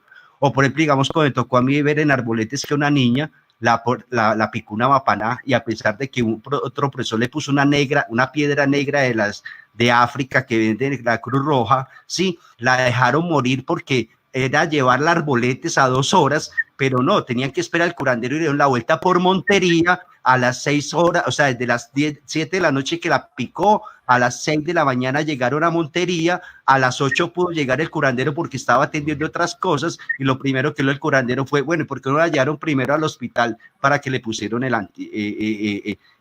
antídoto? Pero sin embargo la gente se arraiga en esos procesos, pero eso es también la riqueza que nosotros tenemos que entrar a mirar en el contexto precisamente de lo rural, o sea, entrar, sabemos que tenemos. O lo otro, por ejemplo, que yo digo, es acerca de la relación precisamente del machismo, de que cuando una maestra vuelve a su pueblo como maestra, ya no es cualquier nombre de mujer, sino que es la maestra, e incluso, como le digo, ya tiene un grado de respetabilidad.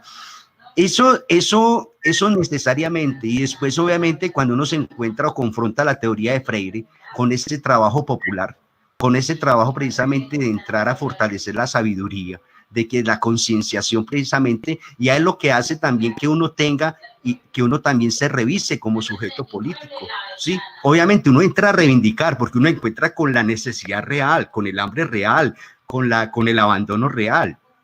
Pero es cuál es el papel precisamente de maestro como sujeto político, ¿cierto?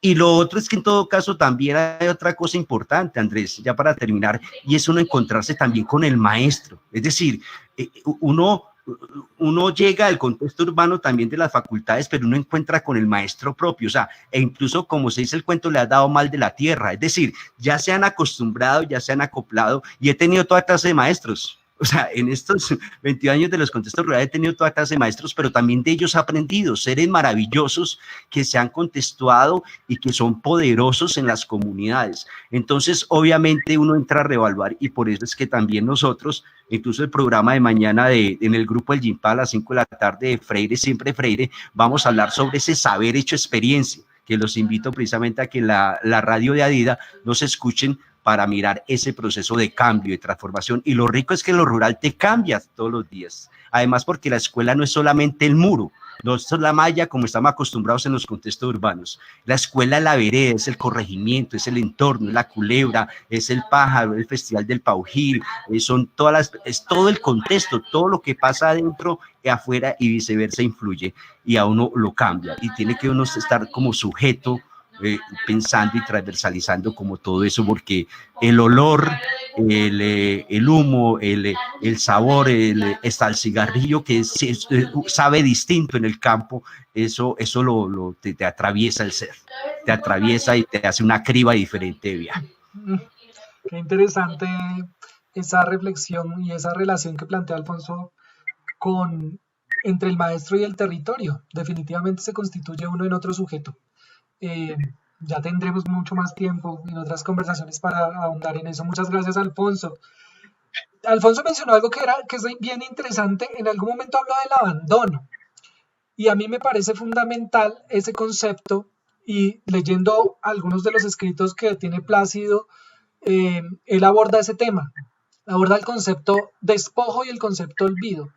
¿Cómo están esos dos conceptos en la escuela rural, Plácido? ¿Cómo, por ejemplo, es esa relación de los gobiernos de turno con la comunidad o con la escuela rural en sí misma?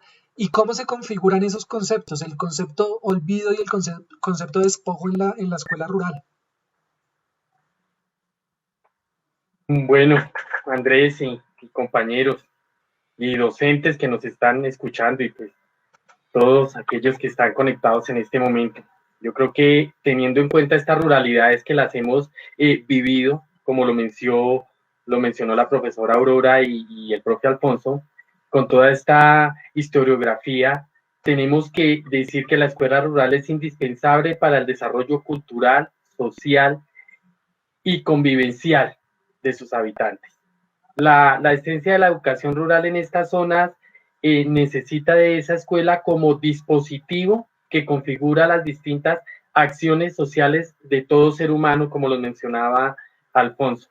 La escuela es la representación del Estado.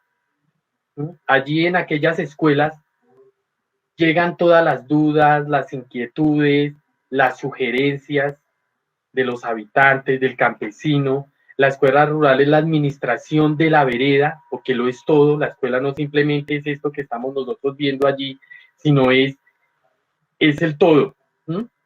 En cuanto al desarrollo de sus juntas de acción comunal, en sus actividades culturales, recreativas, ¿sí? Es el minicentro de salud, ya lo habíamos mencionado, es el desarrollo social de todas estas personas que habitan allí. A partir pues de todo esto, el Estado desde la legalidad realiza acciones para encuadrar el olvido de la educación rural en zonas de difícil acceso. Y hay varias. La primera de ellas es la carencia de los recursos. Estamos hablando que no hay infraestructura, no tenemos dotación, la contratación docente. Recuerde que les comenté en la primera parte, el primer año que yo llego allí a la vereda, los padres de familia fueron los que de su bolsillo y con actividades que se realizaron pagaron al docente. Lo otro es la tercerización y las concesiones en el manejo de la educación, porque las secretarías de educación siempre dan a las diócesis, en esta región era la diócesis de Granada la que nos administraba allí como docentes, entonces no había una vinculación directa con el Estado. Porque, por ejemplo, cuando termino mi licenciatura, pues ya siendo licenciado me nombraron provisional, pero como provisional ya ganaba un poco más, entonces lo que hicieron, no nos sirve tener ese profesor en esa lejanía y me trasladaron para el municipio de San Carlos de Guaroa. Entonces, porque no hay esa unión entre Estado y comunidades.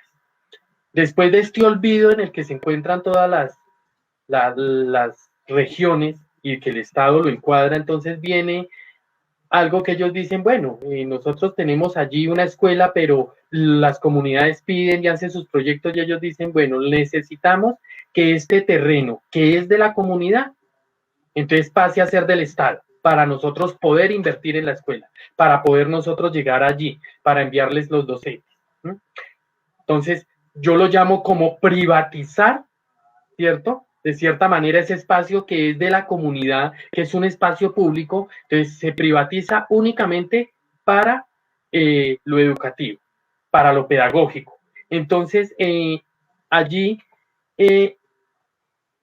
se prohíbe el uso de estas instalaciones para realizar estas actividades propias de una comunidad, como son sus reuniones, sus asambleas, sus actividades culturales, su trabajo social, entre muchos otros. Entonces se empieza a despojar, dejando de manera drástica únicamente lo educativo allí, pero la comunidad y su interacción social se pierde. Entonces se va. El número de estudiantes, si recordamos nosotros en la ley, dice que la comunidad rural debe tener 22 estudiantes para que tengamos un docente. Estas comunidades tan lejanas, por ejemplo la región del Alto Duda, son comunidades que tienen 3, 4 niños en una escuela, a lo sumo tendrán 7. Pero como no hay 22 o como no hay un número que ellos acuerden, entonces, ¿qué pasa? Estas familias que encontramos allí, decir 4 niños, son 3 familias, tienen que desplazarse y irse de su territorio. Se despojan de sus tierras y se van a caseríos cercanos o muy posiblemente a seguir engrosando los lazos de miseria y de desigualdad social de las grandes urbes, en busca del derecho que tiene todo ser humano a ser educado y que el gobierno lo limita cerrando los únicos espacios donde converge la comunidad y por ende los niños, afectando pues su espacio, sus relaciones y de manera brutal desculturalizando esa cultura tan bonita que nos habla la profesora Aurora en tiempos de cierre de una escuela, todo eso se pierde. Asimismo, las escuelas, por decir algo, este centro educativo donde yo estuve por 10 años, lo cerraron porque clausuraron 4 escuelas, solo quedaron 3. Esas 3 escuelas entonces se las pusieron a que la administrara el colegio del municipio de Uribe, un colegio que queda a 5 días a lomo de mula. Entonces el PI de la institución se pierde, entonces nos toca ajustarnos al proyecto educativo de ese colegio, que es totalmente diferente porque su cultura allí ya es una cultura de antiplano y la cultura de allá es de cordillera, entonces es una desculturalización que se hace y que implica un despojo desde sus costumbres hasta sus vivencias de sociedad rural. Otro que sucede también es la movilidad. Esto sucede mucho ahorita donde yo estoy en el Sumapaz, y es que pues se tienen los servicios de movilidad y las rutas escolares, pero no puede en una ruta escolar viajar el padre de familia hasta el colegio, porque únicamente esos servicios son para los estudiantes y la comunidad queda relegada a ese tipo de cosas, a no poder utilizar esa cantidad de servicios que se prestan. Entonces, este tema de despojo es considerado, o lo considero yo, una categoría que permite excavar varias visiones y consideraciones sobre las relaciones de los derechos humanos, especialmente el derecho a la educación en los procesos que el gobierno nacional maneja en diferentes canales y desde muchas décadas. Pero esos canales se van configurando entre la legalidad y se van desvirtuando al pasar el tiempo a favor del Estado. Por lo tanto, las políticas públicas educativas hacen una ruptura que trasciende todos los ámbitos de la esencia del sujeto que habla Alfonso, en cuanto a lo personal, al derecho educativo, a lo social, a lo económico y político. Entonces se da a conocer cómo se ha usado estas diferentes formas de olvido para después pasar a un despojo, y comienza el Estado a intervenir aquellas zonas con multinacionales, con empresas privadas, porque como son regiones tan ricas hídricamente, entonces llegan para apropiarse de estos recursos naturales unidos en el ambiente político y económico, priorizando el rol fundamental que es la economía y no la esencia como tal que es la educación y los chicos. allí en esto, pues no solo el desplazamiento, sino las ruinas de aquellas escuelas. Quedan vacías, quedan al olvido, para que pues los cuerpos que allí transitaron alguna vez y que hubo tanta interculturalidad y tanto conocimiento y construcción del mismo se vean relegadas a un olvido total del Estado. En esta región en estos momentos tenemos solo, creo que 2 docentes de 7 escuelas y mucha gente le ha tocado salir de allí para irse a las grandes urbes a darle educación a sus hijos, porque el Estado lo que hace es despojarlos para ellos intervenir en esas tierras y mirar cómo económicamente las explotan. Andrés. Muchas gracias, Plácido. Muy amables a los tres por sus intervenciones. Bueno, nosotros habíamos programado unas rondas de preguntas, varias más, pero ya el tiempo no nos va a dar. Vamos a ir cerrando entonces con una última ronda donde voy a tratar de capturar pues lo esencial que nos hace falta. Pero antes de eso quiero leer otros comentarios de Facebook para saludar a la gente. Estamos sobre 140 personas, se han mantenido perfectamente, esperamos que nos acompañen hasta el final. Muchas gracias por estar ahí, pedirles nuevamente que compartan la transmisión, que le den like, que sigan la página, porque digamos esto mueve nuestras redes sociales y también nos permite fortalecernos allí para poder llegar también a más personas en los eventos que vamos a hacer más adelante. Dice Marta Lucía Arias, que es una maestra: bienvenidos a mis estudiantes de licenciatura en educación infantil de la UPTC. Gracias por aceptar la invitación. Gracias a ti, Marta Lucía, por hacer eco de este seminario y invitar a tus estudiantes a que estén acá. Muchas gracias, muy amable. Dice el profe Boris Martínez Tovar de Guatemala: mi papá me hablaba de esos animales. Abundaban antes en esta región, pero la barrera agrícola, ganadera y urbana los desplazó y hoy es imposible verlos. Esto ha pasado en todo el mundo, ¿no? Un saludo desde Tabio, de Oscar Alejandro Díaz. Soy estudiante de licenciatura infantil de la UPTC también, dice Vane Mejía. Bueno, hay muchos mensajes. Nancy Cruz, buenas tardes, un saludo fraterno desde la Tierra de la Libertad. Nancy Magda Cruz Chacón, tutora, programa Todos Aprender. Bienvenida, gracias por estar acá. Tengo 200 mensajes, 204 estoy viendo allí en esta pantalla. Buenas tardes desde la Escuela Normal Superior de Ubaté, Colombia. Este mensaje quería leerlo porque sé que hay mucha gente de la Escuela Normal Superior de Ubaté que visité, tuve el privilegio de visitar el año pasado, que encantado con todo ese proceso y gracias a esa visita es que ahora me contacto con la profesora Aurora. Entonces, continuando con esa línea, profesora Aurora, vamos a tratar de ser breves porque si no le quitamos el tiempo de cierre a los demás. Tenemos una ronda de preguntas corta, 5 minutos máximo cada uno. Bueno, 4 minutos ojalá para poder despedirnos al final. Entonces, 4 minutos, profesora Aurora, para contarme un poco de la Escuela Normal Superior de Ubaté. Usted ahora es maestra de maestros, usted es formadora de formadores en la Escuela Normal de Ubaté. Cuénteme un poco, brevemente, por favor, cómo se debe formar ese maestro rural, cómo estamos de políticas públicas para la escuela rural, pero tiene 3 minutos y medio, Aurora. Por favor, siga. Ese es el problema. Bueno, como formadora de formadores, bueno, primero que todo, ya nosotros sabemos, los que me antecedieron, hicimos tarea sobre la ausencia de políticas públicas para la educación rural.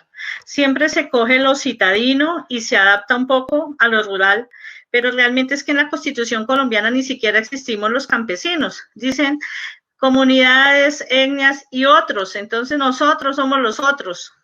Y entonces para esos otros, la escuela, ¿quién forma a los maestros para la escuela rural? Entonces nosotros llegamos a la conclusión de que son las escuelas normales de Colombia, las 137 que existen, que deben hacer que en el programa de formación complementaria los maestros en formación elaboren esos currículos pertinentes para la ruralidad, para el preescolar y la primaria, que sean líderes, que sean esos seres a pie, esos maestros de a pie que todos los días madrugan a luchar por esas escuelas y que no les dé temor cuando cuando sean nombrados en las audiencias públicas en un sitio lejano, sino que al contrario, lleven ese corazón de maestros, ese currículo situacional para cada región, vayan con su comunidad y con las características de cada uno, construyan ese currículo, aunque con la ausencia del Estado en las escuelas rurales, porque de acuerdo a lo que decía Plácido, que me antecedió, las escuelas rurales se están diezmando y tienden a desaparecer. Entonces la tarea de los maestros, nuevos maestros que van para la ruralidad, sí es bien complicada para evitar que se acaben esas escuelas rurales, que se hagan esos centros de encuentro, de cultura, de todo lo que implica una escuela rural y que esa comunidad tenga ese espacio intercultural diverso para que puedan seguir construyendo su identidad en su territorio. La escuela rural, el maestro rural debe formarse ofreciéndole las competencias interculturales, las competencias donde para atender diferente a los chicos de la escuela rural, porque no son una extensión del pueblo, de la ciudad, sino tienen sus características particulares y deben a los aprendizajes académicos, sino también a que cada día deben dar una formación integral, a que cada día sean mejores seres humanos, que se formen integralmente, que enseñen a sus estudiantes a cultivar a producir lo que a que sean críticos, a que sean pensadores, para que se cumpla el objetivo de desarrollo sostenible número 4, donde dice que la educación debe darse durante toda la vida y para todos sin excepción, desde la primera infancia hasta la tercera edad. Entonces los maestros para la escuela rural deben ser formados a pie, ir a hacer sus prácticas y su comunidad, hacer esos procesos de investigación que conlleven a descubrir esas maravillosas experiencias de asombro, a que sean líderes en sus comunidades y a que indiscutiblemente recuperen esas experiencias bonitas de las reuniones de maestros allá entre escuelas rurales, que eran los microcentros rurales, que cultiven las comunidades de aprendizaje, donde los maestros dialoguen sobre sus experiencias y donde todo esto converge a ser mejores ciudadanos, a construir y a formar hombres y mujeres para la paz, mujeres que conlleven a la convivencia pacífica y a que seamos críticos, especialmente a desarrollar, como decía el profe Alfonso, a ser estudiantes de Freire, a desarrollar el pensamiento crítico y a que no nos callemos, porque lo que decíamos al comienzo, qué pena, un segundo aquí, pero es que nuestros maestros deben tener pensamiento crítico y no quedarse callados, por ejemplo, ante la muerte indiscriminada de líderes sociales. Nuestros maestros deben enseñar a pensar y hacer que nuestros estudiantes desarrollen ese pensamiento, y también nosotros los maestros tenemos la capacidad y la fortuna de tener muchos estudiantes al día ya para el discurso, y hay que aprender a pensar y aprender a elegir. Entonces, esta es una tarea muy complicada, el tiempo es muy corto, eso estamos pendientes para la próxima, porque esto es bien largo. Tenemos que hacer otra. No, la idea es que podamos hacer un cierre ahorita dándole un consejito a los estudiantes, pero un consejito en 2 palabras. Entonces ve pensando 2, 3 palabras para el cierre, Aurora. Por ahora me voy con Alfonso para preguntarle sobre la política pública, pero ve pensándola para ahorita, la otra ronda. Alfonso, sobre cómo ves tú desde la óptica de un directivo docente de la escuela rural, cómo ves tú el tema de la política pública y sobre todo, ¿se aprovechan o no se aprovechan las cosas que hay en la escuela? Pero breve, por favor, Alfonso, 2 minutos. Bueno, no van a ser 2 minutos, van a 5 como habíamos quedado, pero tengo que hacer otra connotación porque yo voy a enfocar mi intervención en 3 aspectos, lo que es la formación, la cualificación y las nuevas ruralidades. Pero Plácido, yo también fui víctima del despojo.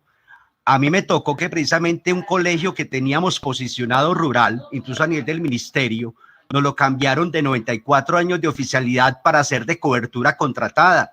Y entonces yo tuve que entrar precisamente en julio, después de que iniciamos, entrar a entregarle los maestros oficiales a lo de cobertura. La coordinadora al otro, pero usted como rector sobra este municipio, me pusieron a andar por Antioquia. Entonces también son unos despojos de orden administrativo que tenemos que entrar a mirar. Y como dije Andrés, precisamente en tres aspectos: la formación, la cualificación y las nuevas ruralidades. Yo que fui rector de la Escuela Normal de Sonsón, me doy cuenta y estoy de acuerdo precisamente con lo que dice Aurora, o sea, la falta de una política pública y particularmente de una política pública para la educación rural es galopante en Colombia, ¿cierto? Pero las normales deben de seguir, deben de fundamentar la razón de ser de la escuela normal, que es la formación del maestro rural.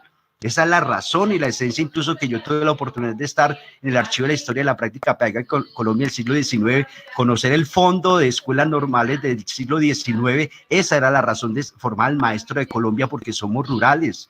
Todavía Colombia es rural, absolutamente rural. Me preocupa muchísimo que las escuelas periurbanas, que son rurales, de las periferias de las áreas metropolitanas, se estén urbanizando y los maestros de allá no estén contextualizándose también como maestros rurales. Piensan que los maestros rurales somos los que viajamos más de 3 y 4 horas. Pero también un llamado de atención a la Facultad de Educación, porque la Facultad de Educación todavía tiene una concepción europeizante y positivista con respecto a la formación del maestro, empezando porque no se trabajan los pensadores latinoamericanos y colombianos. No se trabaja un Zuleta, no se trabaja un Algolesia Zuluaga, un Alberto Echeverri. Aquí hablando de Colombia, no se trabajan y obviamente tiene una concepción, y es muy paradójico que las alternativas de formación incluso para la ruralidad que están llegando a la Facultad de Educación no son pedagogos, sino que son de otras áreas, antropólogos, sociólogos, de las artes y todo eso, pero que obviamente la Facultad de Educación se tienen que entrar a revisar acerca de la formación del maestro y mucho más en la ruralidad. Con respecto a la cualificación, es que además hemos reiterado en los 2 últimos foros de educación rural en Antioquia Fedra, que dentro de 8 días voy a hablar precisamente con rectores, porque hablamos de microcentros, y con Vicky Colbert, es entrar a rescatar el microcentro rural. El microcentro rural es que los maestros rurales, como decía ahorita Plácido, es un maestro que atiende 5 niños, pero mensualmente se reúnen los maestros de todo el sector, de toda la vereda, y se forma a hacer pedagogía, se hacen los CRAC, los centros de recursos de aprendizaje, que ahorita yo tengo que agregarle la I. Deben de ser los centros de recursos de aprendizaje e investigación, porque además el maestro está cualificando. O sea, a mí me tocó el maestro que era licenciado, que era normalista apenas, pero ahorita está haciendo el postdoctorado y las maestrías, y esa investigación tiene que llegar a la escuela, no solamente la especialización y la maestría del maestro, que mucho, por ejemplo, digamos, yo soy becario del departamento de Antioquia, hay muchos maestros rurales, pero esa investigación no puede ser anaqueles, o sea, no puede ser anaqueles de biblioteca, es la investigación contextuada y que sirva para las comunidades y para el entorno. Entonces ahí viene esa relación de cualificación, porque también hay otra cosa, no nos digamos mentiras, hasta antes del 2000 todo le llegaba a la escuela, todo y particularmente mucho material.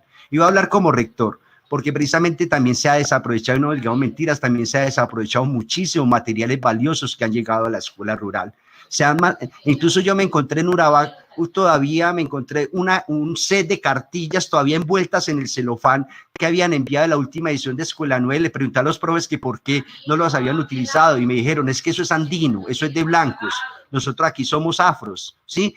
Pero obviamente, y entonces, y resulta que cuando la fui a coger y a desempacar, la mitad de las cartillas estaban comidas por los comogenes, como dice precisamente Aurora, los comogenes son, y las termitas son hasta muy ilustradas, a veces porque nos faltan otros también apropiarnos. Ojo lo que va a decir, cierto que nos faltan políticas estatales públicas, pero la pregunta es el maestro, ¿cuándo nos vamos a apropiar del currículo? ¿Cuándo nos vamos a apropiar de las políticas? ¿Cuándo vamos a coger el material de Escuela Nueva, precisamente, o todos los materiales, y entrarlo a contextualizarlo? Entonces, por eso hay que entrar a fortalecer la construcción de currículo y que los rectores con los procesos de fusión no desvirtúen los microcentros rurales. Esa es la fortaleza. Mire que las instituciones educativas rurales que la están fusionando, todavía manejamos un concepto de escuela graduada, aún en la ruralidad. Y por favor, no, o sea, tenemos que entrar a fortalecer, y obviamente ya es cuando precisamente que llega al conocimiento, obviamente superando ese conocimiento, o sea, contestando con el saber popular, que ahorita precisamente lo dije, ya va a terminar Andrés. Entonces, desde el punto de vista del maestro y la escuela, tiene que entrar a fortalecer y entrar a manejar las nuevas ruralidades, o sea, meternos en la nueva ruralidad, no solamente esta pandemia, sino que la escuela cambió, pero tenemos que aprovechar que posteriormente revitalizar la escuela. Cada escuela tiene que ser una pinturita, cada escuela tiene que ser un centro demostrativo de escuela nueva, cada escuela tiene que ser una validación de las pedagogías activas y es el maestro, porque el maestro es un sujeto político y el maestro tiene que entrar a asumirse en las comunidades y fortalecer las nuevas ruralidades. Muchas gracias, Alfonso. Muy pertinente lo que dices. Nos corre muy rápido el tiempo, pero muy pertinente.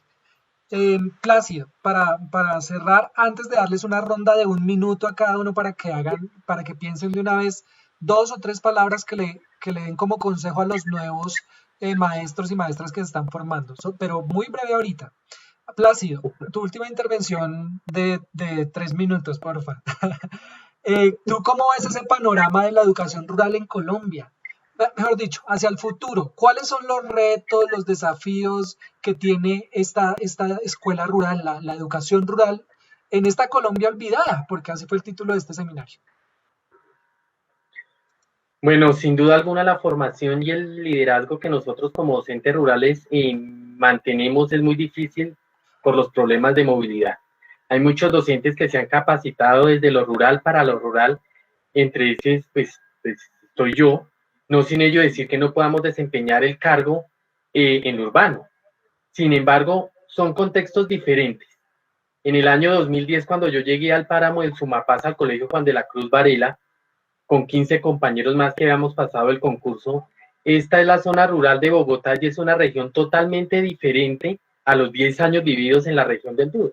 Esto para mí era la ruralidad, para mí no era la ruralidad inhóspita, pero para mis compañeros era la ruralidad extrema que ellos vivían y que jamás en las universidades los habían capacitado para orientar clases en estos sitios tan alejados y más a este tipo de población. Para mí esto era el lugar con todos los beneficios que se puede prestar a los educandos y a los jóvenes rurales. Colegio con todas las dependencias establecidas, algunos servicios complementarios y además el transporte sin necesidad de llegar a utilizar el lomo de mula. Muy feliz de capacitarme en lo rural y seguir dando pasos para mi formación profesional en aquella época. Sin embargo, la oferta de pregrado y posgrado para los docentes de las zonas rurales son semipresenciales, tienen horarios muy limitados y los docentes de la zona rural pueden cumplirlo, pero pues por sus problemas de conectividad, de electricidad, porque no hay luz en aquellos lugares, no hay fluido eléctrico, esto genera un desplazamiento a las ciudades y ahí juega un papel importante, que es la conexión que tiene como docente rural uno con las comunidades, porque se tiene uno que ausentar de allí, de esas comunidades, para pues acceder a las carreras universitarias y después las políticas públicas de contratación de docente. Entonces toca un concurso y muchas veces hay estudiantes de aquellas zonas que son líderes y quieren ser maestros, pero no lo pueden hacer en su territorio, porque está el concurso docente, está todo este tipo de reglamentación para acceder a la carrera. La práctica docente y pedagógica se ve afectada gradualmente por las condiciones de trabajo y vida de los maestros, porque la movilidad es demasiado. Y ahora con lo que hablábamos anteriormente, el despojo y las políticas y que la escuela es ahora del gobierno, sus terrenos, ahora los docentes no pueden ni siquiera vivir en las escuelas. Entonces, ¿qué pasa? Los docentes tienen que vivir en casas de familia, que esto genera también un despojo de su núcleo familiar debido a las grandes distancias y la mayoría de los docentes pues obviamente deben pernoctar en sus casas de familia. Y por ende la reglamentación del espacio escolar del Estado es así y así lo estamos viviendo en muchas veredas. Yo creo que las diferentes normas para acceder a la carrera docente hace que muchos docentes que han sido estudiantes no se vayan, porque precisamente tienen esa barrera para acceder allí de acuerdo a sus sueños. Se despoja también ese desplazamiento, porque en ese lugar donde están, que es su familia, que es su territorio, no pueden llegar a ser docentes ni líderes, además pues de todo el tema de los líderes sociales que pasa en nuestro país. Y dentro del currículo efectivamente de las universidades no hay una cátedra de ruralidad donde muestre la realidad del campo colombiano. Todo lo que se muestra es una educación transgresora. El panorama de la educación rural no es fácil ante los ojos sesgados del gobierno nacional. Mientras no exista una política pública de educación rural que sobrepase los intereses políticos y económicos de nuestra Colombia olvidada, los temas educativos van a seguir empeorando. Somos nosotros, la fuerza de la docencia, quienes hacen hincapié para que estas comunidades no sean despojadas del derecho educativo y puedan disfrutar del ambiente rural y seguir manteniendo la soberanía alimentaria de la población de las grandes urbes, como está sucediendo en este tiempo. Andrés. Bueno, Plácido, Alfonso y Aurora, qué pena ponerlos a correr en esta última ronda, pero es que se nos fue el tiempo de una forma increíble. Si les contara todos los comentarios que hay en el chat, yo les voy a pedir el favor, Alfonso, Plácido y Aurora, que terminada la transmisión, en un rato, en estos próximos días, le den una mirada a esos comentarios y ojalá los puedan responder, porque hay algunas preguntas o algunos comentarios muy, muy interesantes que proponen una discusión. Y está bien, digamos, que ustedes puedan darles esa mirada y responderles también. Rápidamente, voy a romper el orden.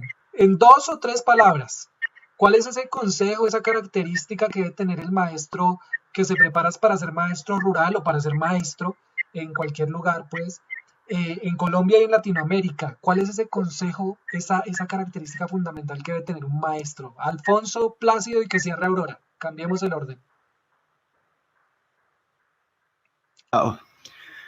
Bueno, como rector, y digo, yo soy rector y tengo una responsabilidad grandísima de dirigir una institución, pero el gerente de la educación, el que lidera la calidad educativa es el maestro, ¿sí? O sea, así como rector he podido rescatar la construcción de un bloque nuevo en Salinas, así como sacamos de la guerra a los muchachos precisamente al generar la posprimaria en Urabá, así como desarrollamos convertir 6 hectáreas en un aula ambiental en Maceo con árboles frutales con semes, así como hemos hecho la guía de recorrido ambiental patrimonial y escribimos la historia veredal, conozcamos nuestra vereda del microcentro, que hay un libro, que conocemos la historia y que entregársela a las familias y todo eso, eso conlleva que precisamente como maestros y mucho más. Ahora, hay 2 cositas, consejos para los nobles.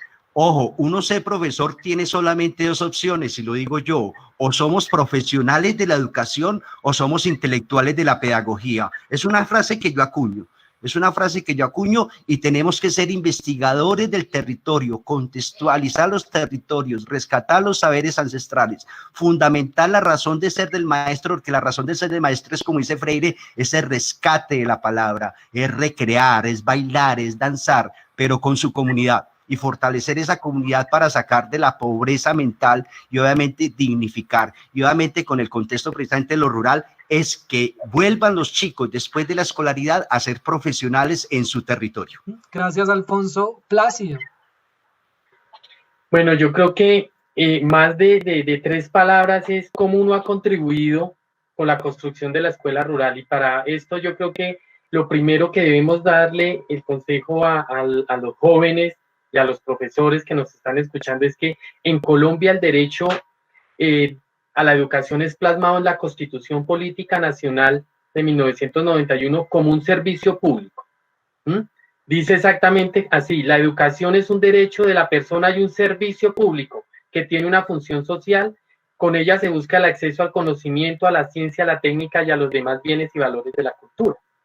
Yo creo que por consiguiente, esas políticas públicas que emana el Ministerio de Educación Nacional desde su creación, impuestas con una mínima diferencia para las zonas rurales, se transforman con los años haciendo un despojo de todas esas instituciones, centros educativos, colegios, de las escuelas rurales y la comunidad educativa. Esto, claro está, va dilucidando una serie de tensiones que marca el ritmo de los derechos humanos. Y ahí es cuando debemos nosotros hacer hincapié en especial al derecho educativo en todos los habitantes rurales. Y la esencia de la educación rural en zonas que necesitan de la escuela, como ese dispositivo que configura las distintas acciones sociales del ser humano. Entonces, a partir del derecho a la educación, no verlo como servicio, sino como un derecho, ¿cierto? La vigencia de los derechos humanos y todo esto, esta perspectiva se hace desde una mirada crítica sobre todo aquello que nos va despojando a nosotros, ¿cierto? No solo el derecho educativo, sino los demás derechos de la educación en Colombia, porque pues esto se habla hace 100 años, pero todo esto ha tomado fuerza a partir de los años 90 con la relevancia del neoliberalismo en estas regiones. Entonces, yo pienso que audiencia, lo que debemos nosotros es no mirar la educación como servicio, sino como un derecho que tenemos todo ser humano, sea urbano, sea rural, y hacer hincapié que la ruralidad es la soberanía alimentaria de nuestras grandes urbes y que es allí donde debemos nosotros estar para brindar la naturaleza y el medio ambiente que pues obviamente y por muchas razones sabemos que en Colombia se está desprotegiendo. Muchas gracias, Plácido, esa reflexión sobre el derecho. Aurora, te tocó cerrar como te tocó abrir, entonces dale pues. Bueno, pues hay como 3 cosas que para cerrar quiero enfatizar a los que me están escuchando, a los maestros en formación y también a los maestros que estamos ejerciendo en este momento esa labor maravillosa de la pedagogía. En cuanto al panorama de la educación en Colombia, pues es incierto, pero también es cierto que nosotros los maestros debemos ponernos esa camiseta, ese madrugar todos los días a soñar una Colombia posible, a mirar que no hay solamente blanco y negro, sino también que el arco iris se pinta de colores y que podemos enseñarle a los niños a soñar mundos posibles. El desafío para el maestro rural es continuar con esa lucha de salvar, como decía el profe que me antecedió, Plácido, nuestros recursos naturales, el agua, el aprender de nuestros ancestros que la vida y la naturaleza son sagradas, el aprender a hacer respetar nuestra cultura, nuestros ancestros, y el desafío más grande para los maestros, especialmente los rurales, es levantar la mano, levantar la voz y sentar un precedente que los campesinos y las escuelas rurales no podemos seguir desapareciendo bajo las balas asesinas. Necesitamos que nos reconozcan a los maestros rurales como sujetos intelectuales de la pedagogía, que cada vez contribuyamos a formar una Colombia mejor, una Colombia más justa. Y por lo tanto, para que esto se logre, debemos aprender a pensar y aprender a elegir. Estemos bajo las políticas del neoliberalismo, de la globalización, de todo lo impuesto por el Banco Mundial, por la OCDE, por las pruebas de estado externas y por todo esto. Y mientras no tengamos un gobierno y un ministro o ministra de educación que sea maestro o que conozca la pedagogía, mientras no estemos liderados allá y gobernados pues, por personas que contextualicen las realidades de la educación y especialmente la educación rural, seguramente vamos a seguir repitiendo la historia que hace 300, 200, 500 años estamos repitiendo porque la heredamos de Europa, como dijo el profesor anteriormente. Entonces, el principal reto para la educación rural, compañeros, es sobrevivir, pero sobrevivir con dignidad, con la mano y con la voz levantada, para decirle a Colombia y a Sudamérica que todo con la educación es posible, que la prioridad debe ser la educación y la salud para el pueblo colombiano. Y definitivamente, maestros y maestras, formarse en y para la ruralidad. Las universidades no pueden seguir haciendo maestrías y doctorados en educación rural en las grandes urbes, en las ciudades, porque el maestro que se forma allá, hace su maestría y aprende sus lecciones, seguramente nunca va a ir a la escuela rural a ponerlo en práctica. Entonces hay que contextualizar, hay que fortalecer la política pública, el Plan Nacional de Educación Rural y seguir Porque la cuestión es de constancia, de persistencia y de vencer ese temor a ir a trabajar a la escuela rural. Hay que ser maestros de a pie, a lomo de mula, en voladora, en canoa, en todo lo que podamos llegar a la escuela donde realmente nos necesitan para seguir haciendo. Andrés, hay una... Sí. Andrés, hay una pregunta poderosísima que hacen aquí en el Facebook y es que si se debe hablar más de ruralidad en vez de ciudadanía. Es que, en conclusión, si el maestro se empodera en el contexto, tanto desde el punto de vista de su saber, de conocimiento y a sus comunidades y la reivindicación de todo, hacemos ciudadanos contextuados y hacemos y empoderamos lo rural, pero eso es ciudadanía. Como decía precisamente Freire, formar el maestro como sujeto político, forma sus comunidades desde una concepción política y política es la reivindicación de su derecho y de su dignidad. Gracias, Alfonso, Aurora y Plácido. Para mí ha sido más que un honor compartir con ustedes. Siempre aprendo un montón en las emisiones de este seminario. Muchas gracias por compartir con todos nosotros sus saberes y sus experiencias, por contarnos ese recorrido que han tenido, no solo en la vida pedagógica, sino en su esencia, en sí misma, y esa formación como seres humanos que han tenido a partir de la pedagogía, cómo ustedes se han formado sujetos críticos, sujetos librepensadores a partir de su práctica pedagógica. Muchas gracias por haber estado con nosotros. Contarles que la Red Chisua, que GIMPAC y que Rediem organizan este seminario de educación rural latinoamericana.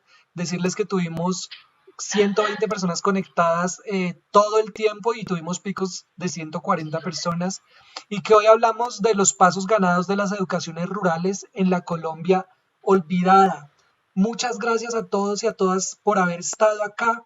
Por favor, no normalicemos la violencia. Por favor, no normalicemos la muerte ni la masacre. Por favor, levantemos nuestras voces desde nuestras posibilidades en cualquier espacio en el que estemos.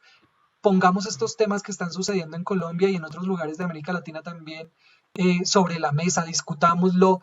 No normalicemos el hecho de que estén matando a los jóvenes en Colombia. Tenemos que poner esto en discusión y sentar nuestra voz todo el tiempo. Les agradezco mucho por haber estado con nosotros. Nos vemos dentro de 15 días. Vamos a tener la sesión de cierre de esta fase primera del seminario de educación rural, realidades y desafíos de la educación rural en Latinoamérica. Cerramos esta primera fase en 15 días con una reunión de todos los moderadores y moderadoras que han estado. Entonces va a estar la moderadora de Argentina, la profesora Guillermina Muñoz, va a estar el moderador de Uruguay, el profesor Darío Greni, el moderador de México, el profesor Víctor Echeverría, voy a estar yo nuevamente como moderador de Colombia y va a estar el profesor Oscar Gil como moderador de Guatemala. Vamos entre los 5 a tratar de discutir y problematizar los asuntos más gruesos que aparecieron a lo largo de estas 6 sesiones del seminario. Creemos que es un buen momento para recoger esos asuntos gruesos y cerramos allí, certificamos a las personas que han estado reportando su asistencia, lo hemos hecho por el correo, por otras vías. Vamos a hacer un formulario de Google de salida del seminario que les vamos a enviar a los correos a quienes han estado reportando su asistencia, y empezamos a pensarnos la siguiente fase de este seminario, porque no vamos a parar aquí. Sin embargo, vamos a hacer una pausa para pensarnos, para analizar cómo nos ha ido y cómo le ha ido al seminario que hemos construido entre todos, distintas latitudes de Latinoamérica, pero que también hemos construido con las personas que se han unido por Facebook. Entonces, les agradecemos por habernos acompañado y les pedimos por favor que nos vean también dentro de 15 días. Este fue... Andrés, 2 parroquiales. Mañana el programa de Freire, siempre Freire, en la emisora de Adida Radio.